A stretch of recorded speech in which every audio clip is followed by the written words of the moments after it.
The question of recession is, well, isn't this normal? Isn't this what happens with aging? And the technical answer is no, it isn't. But it does happen. It normally is associated with the brushing techniques of the patient, that they actually are brushing too hard. We also are finding that with the new dentifrices, the toothpaste, that they're putting so many different products together nowadays. You've got your whiteners, you've got your anti-gingivitis, you've got your anti-tartar. You know, they're putting all these things in, and the toothpastes are becoming a little more toxic. And if we're brushing vigorously, we can do some damage, more damage to our teeth. In the long run, you could, if you left it go long enough, you could lose a tooth. It could recede upwards. Now, thank goodness I don't see a lot, because most of the patients I see are on a recall with their dentist. But if you disappeared for 10 years and you came back, then it's possible that some of those teeth could be in trouble. Probably once or twice a year I'll have somebody, and it can be a young person that let it go so far that it's right down at the end of the root. And now it's much harder to try to save that tooth. So no, it's an important aspect. I also believe it's becoming even more of an important aspect in implant health.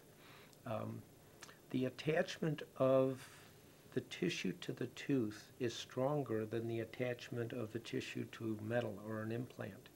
So we're finding that we're getting a little bit more food impaction with our implants.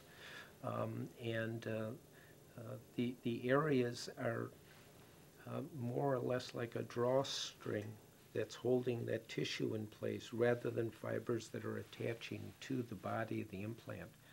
Just recently, there's an implant company that's showing fiber attachment, so it's going to be interesting to watch that group and see if that's going to make a difference.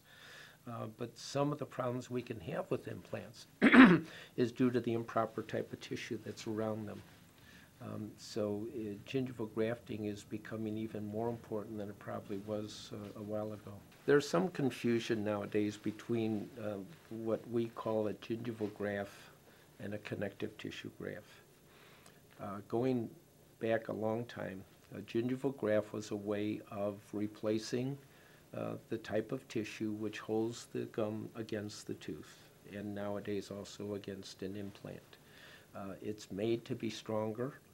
The movable gum is gum that's made up of a very thin, light, elastic tissue, and it really doesn't hold the seal real well because it's pulling back and forth.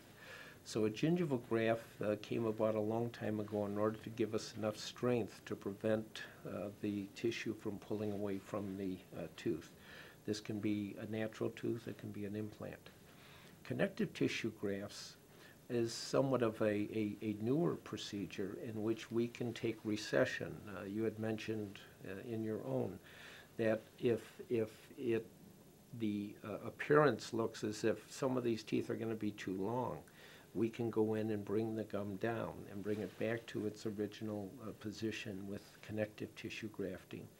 The connective tissue is usually taken from the palate of the patient, but there are other ways of getting the tissue. There is cadaver, something called allograft that we can use.